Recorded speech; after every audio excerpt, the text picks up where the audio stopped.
I was just going to say, Jan and I were there the night you came back from your I saw Jan, honor flight. but Yes. you disappeared. Well, I was there. I thought you were corrosive.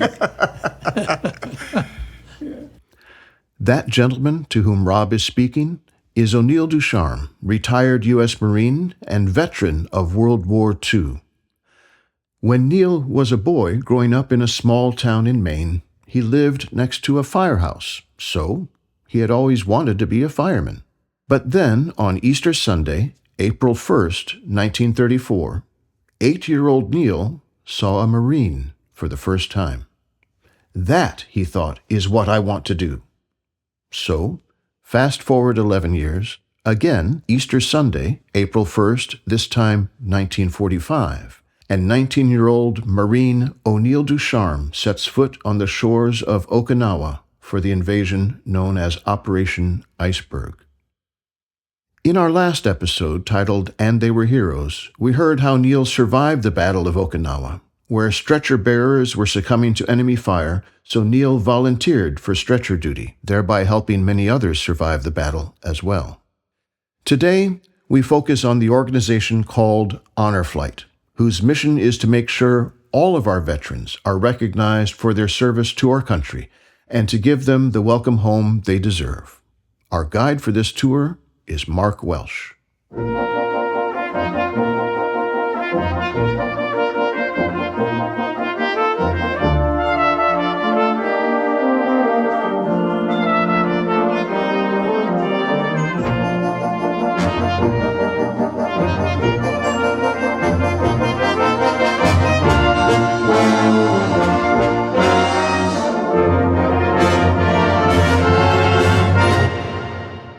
That was our first honor flight when you flew, and that was our introduction to what was an incredible experience in our lives. And we have Mark here who dragged us to the first honor flight. Now we go willingly. Yes. But it would be really great if you could talk a little bit about how you got involved in honor flight, what the purpose is, because until I met you, we didn't know what honor flight was. The genesis was two guys in Dayton, Ohio, took their dads to the opening of the World War II Memorial in 2004, I think it was. They were so impressed and taken back with how the families and kids and everybody reacted to their dads. They got back, and these guys are movers and shakers, and they said, we've got to expose more people to this opportunity. So they began, and the next flight was 10 people. The next flight was a plane, and now we have 120 hubs or chapters around the country. First of all, it's an honor to be here, and you could segue into another whole session talking about your family's military history. O'Neil has a very deep...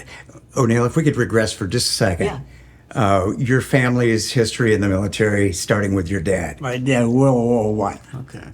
He should have been a priest, but he gave that up to join the Canadian Army, so he got into France after his basic training in Canada. And he got hit by a 5-inch shell that took the crown of his head and skull off clean. It shattered his left arm, shattered his left hip, and they took him off to front line and brought him into a hospital. And a German surgeon that they'd captured took over my father and saved his life. And he made the crown for his head, the steel pin to wrap it, just one around, and he recuperated for 1 year outside of Paris. Now I know why I'm here. Yeah. Okay. Yeah. Yeah. Including Patricia, how many brothers and sisters on both sides in the military? Well, I had 5 brothers, my wife, Pat. I had her 2 brothers. One was with Patton from North Africa until he died in Germany. All through there, he was a medic. Dick was a Navy fireman, a destroyer man. And so Dick worked his way up as a Chief Master Sergeant with the white hat, Fire Marshal. He did very well. And Chuck was recruiting all his life as a recruiter. And they both retired from the Air Force because now they're both dead. So at one time we had 17 of us during World War II through Korea. I have 4 first cousins that were Spitfire pilots. They went in 1939, joined. In 1940, they went to Europe. Wow.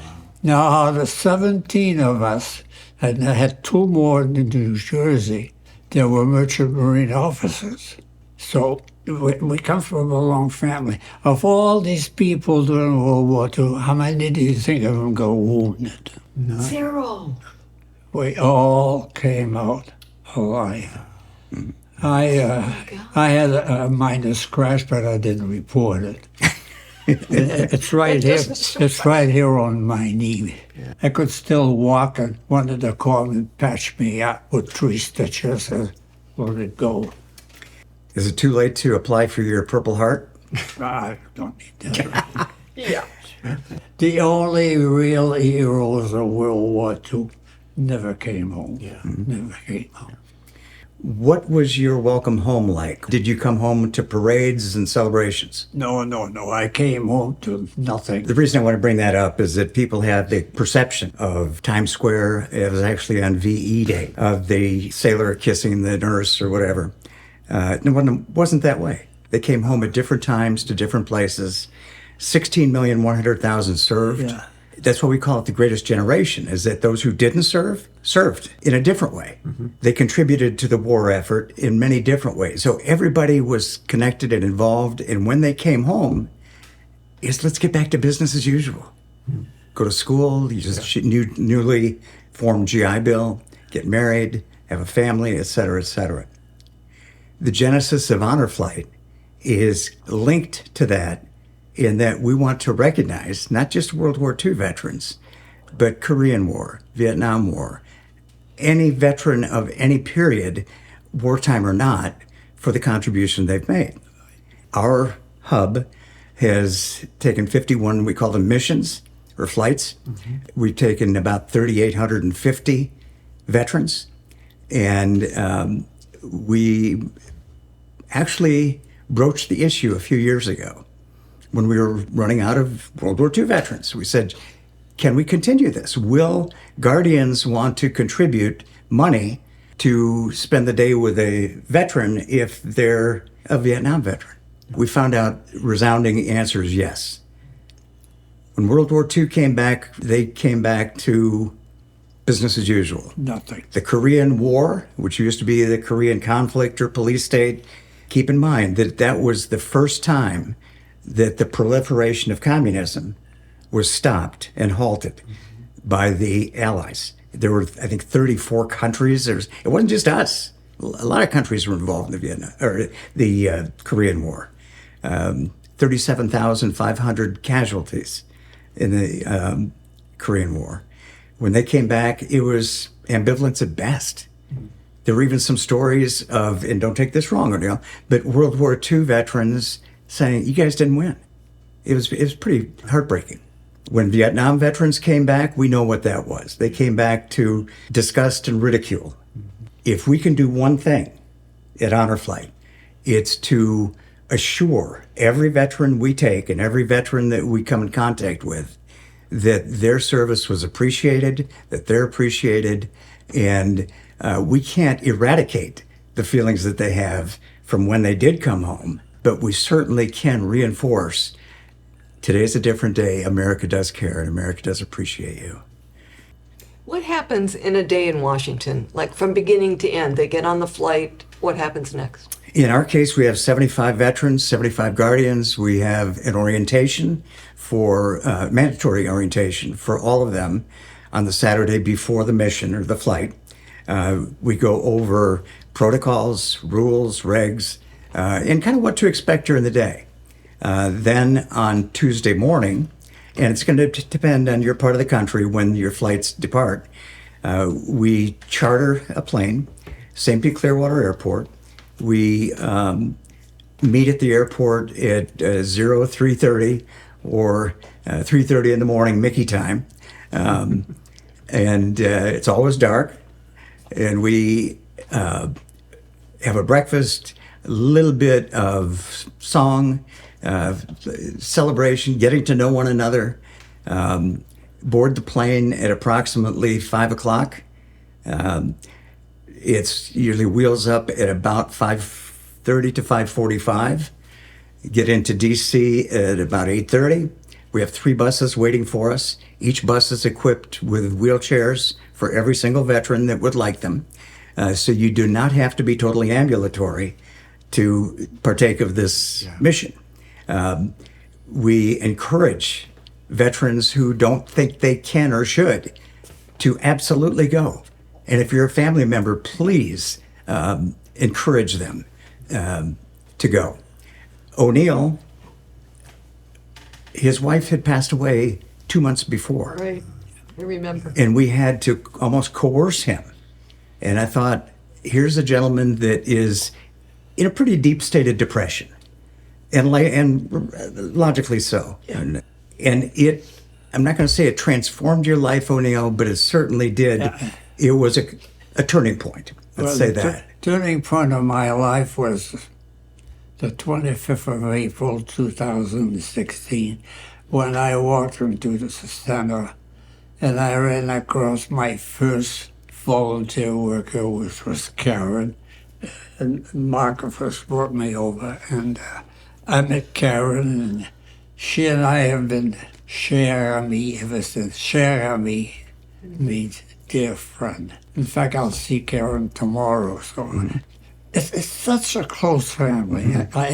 I can't explain it because Well, we board the buses at about 9:15, 9:30, because we have a long walk through the airport. As we go through the airport, what's exhilarating and touching is people like us who are business people will just kind of observe and get up from their chairs, there's their seats, and just start clapping. Yeah. That's something. And it's an ovation going through the airport. And people will come up and say, thank you for your service and sacrifice. That is cool. We get on the buses are equipped with wheelchairs, oxygen if need be, and a lot of water. Because whether it's a cold day or a hot day, we make sure that our guardians know that the care of their precious veteran is number one, and hydration is probably the most important thing. We usually do a roundabout at the Marine Corps Memorial, which many people know is the Iwo Jima statue. Then we go on to the Air Force Memorial. In the past, we'd had lunch there. Now we go from there to Arlington National Cemetery to see the changing of the guard. And then on to the World War II Memorial, where we have a catered lunch, spend about an hour and a half. And then on to a Point Central, to the Korean War Memorial, Vietnam Wall, and Lincoln Memorial. Spend about an hour and a half there. Then on the way back, we get on the bus again, go through Washington, D.C. About, what would you say, O'Neil, maybe 10% of our veterans have never been to Washington, D.C. now the veteran that my son took, it was assigned to him, came from 9 miles from my hometown. He came from Westbrook, Maine. He said, Dad, he's from Westbrook. I don't know. Well, the throngs of people that meet you at the airport is one thing, but what's even more powerful, I think, is the people that say hello at the airport on the way in at Baltimore, Washington, Right. at the memorials that we go to visit, just kids and families spontaneously coming up and saying, thank you. Unreal. Can I get a picture with you? That's cool. Yeah, it's moving. It really is powerful. Then on the way home, do you want to share what we do as our surprise on the way home? Oh my God, this makes you cry. We have mail call. Oh, goodness. Mail call. Mail call during wartime, guys, was a big deal. Big deal. Yeah. We didn't have internet and FaceTime and that kind of stuff. How long would it take for a letter to get from your parents Well, to you? I've been waiting for you to ask me that. 9 weeks. And the same going back. Take them going back. Now, next time it comes, you're not here. You'll be here because you've been, like I say, you're trained before the invasion, in the Bering Sea, all over the place on there. Mail call sounds a little bit weird, but it's one of the more emotional times to the Yeah, it veterans, is. because they get letters from their family members, from politicians, always. But the most powerful are sometimes from school kids in churches that are spontaneously writing these letters anonymously to the veterans. And that's where you see probably more tears than at any other point. Then when we get off the plane, they're expecting somebody to take them home. And as O'Neil said, he said, "Mark, go this way. The car's quicker over here." Yeah. And we take them through a gauntlet of about, 150 yards at least, of 500 to 700 people, military dignitaries, different groups, Boy Scouts, Girl Scouts, Knights of Columbus, you name it, paying tribute to our veterans, saying thank you for your service and welcome home. And at the conclusion, those that go with us are ambassadors. Some take it very seriously and show up for every flight, and some even go above and beyond the call and try to find more guardians, more veterans.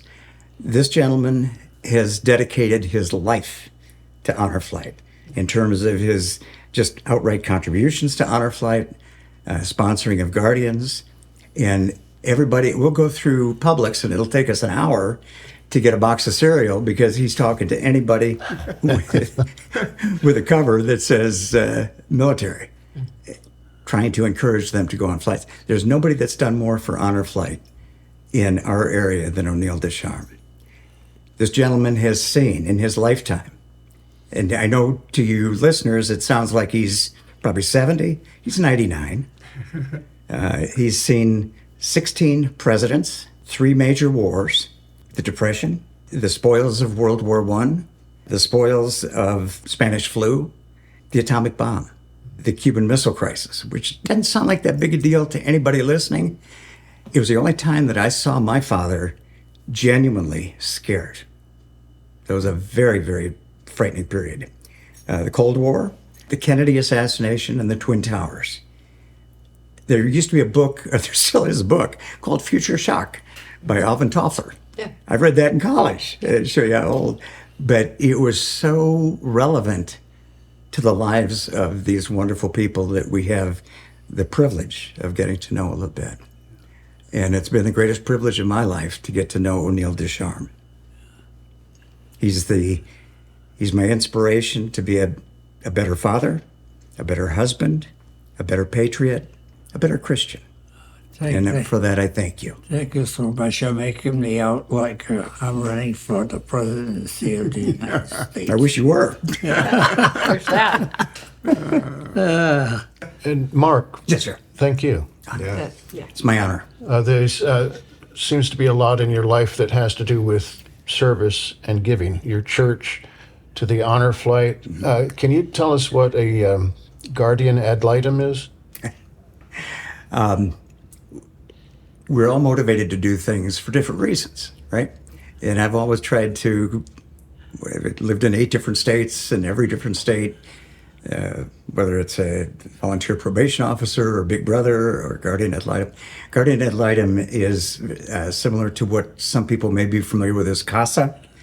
And our role, again, totally volunteer, is to assist in visiting kids who are in foster care to assure that their foster care environment is nurturing, healthy, safe. And it's not really so much of a mentor, although that's a byproduct of it. We report to the Guardian Ad Litem professional group, and we also appear in court. And what's interesting is the judges will listen to us more attentively than they do to either the attorneys for the kids or the attorneys for the parents who are trying to regain custody. But you visit the child at least once a month. All different environments, mobile homes that had no air conditioning in the summer, but a very nurturing environment. I've been into very nice homes where the foster parent were doing it for all the wrong reasons. And I recommended that that the child be replaced at a different location. So that's our role, is to make sure it's totally 100% what's in the best interest of the child for their nurturing and further development. If I could just say one more thing. Well, one of the other objectives of Honor Flight is that frequently we're with people who really are not sure about what's going on. They may have a little chip on their shoulder, kind of a jaded view of the public, of civilians, who have not appreciated what they've done. And again, our primary objective is to reinstill. We can't eradicate feelings, but to reinstill their knowledge and feeling that America does care. And another maybe sidebar for your future casts is to give people a sense of purpose. I work with a lot of elderly folks, and those that have kind of shrugged their shoulders and said, well, it's just a matter of time, or I've got no value to anybody anymore. I can't do this, I can't do that.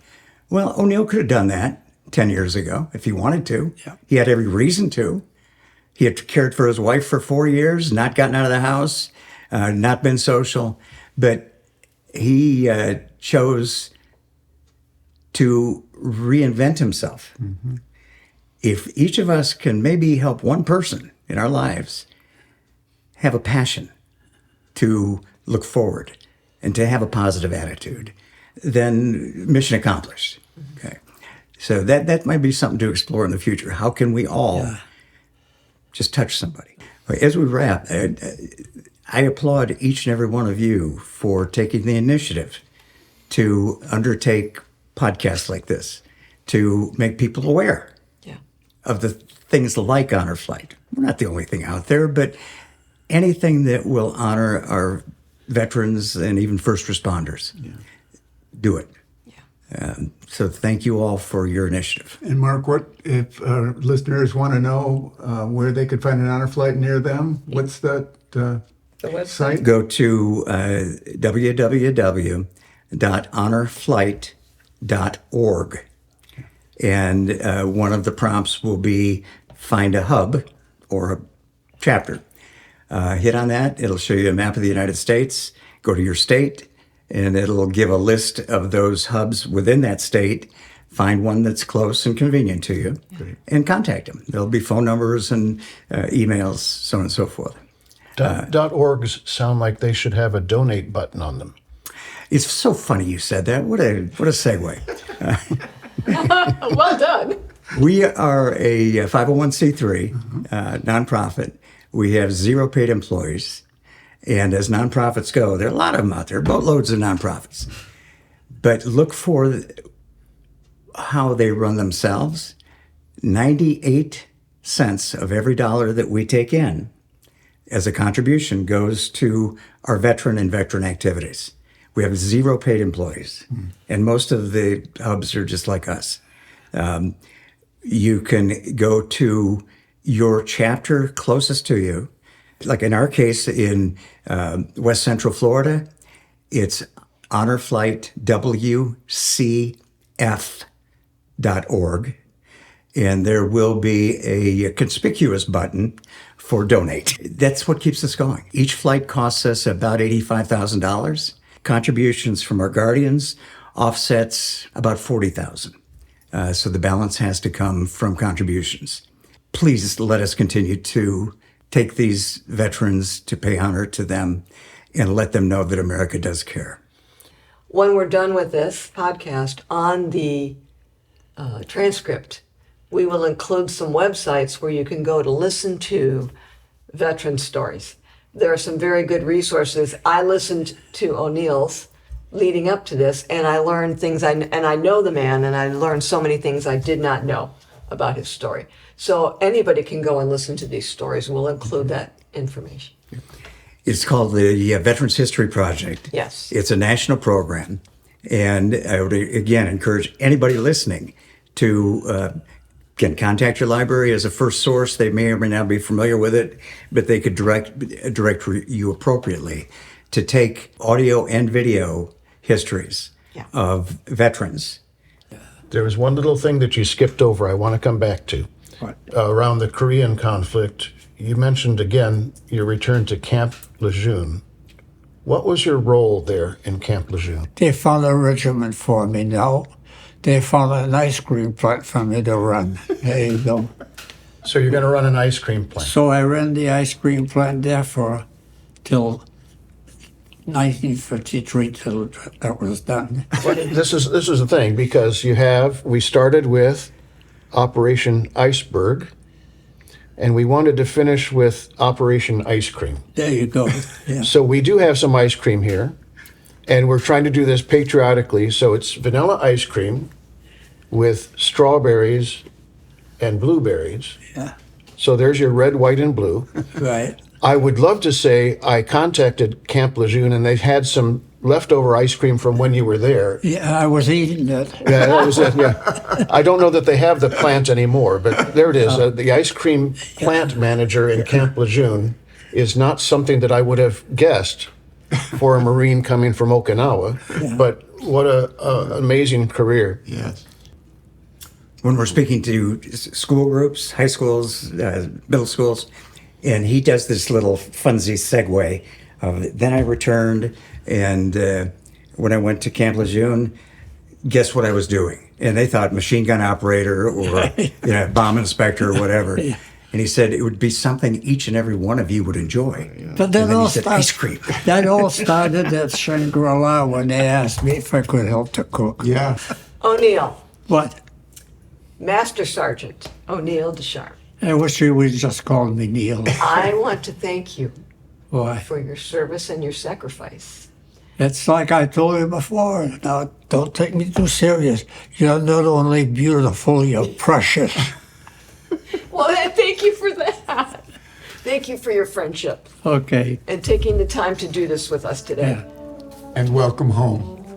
Thank you. Thank you.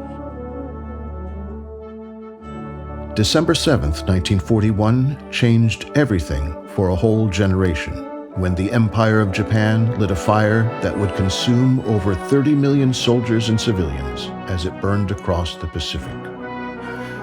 Master Sergeant O'Neil Ducharme of the United States Marines did his part to help extinguish that great conflagration. And so it could be said that the 8-year-old boy who lived next to a firehouse in a small town in Maine grew up to be a fireman after all. Until next time.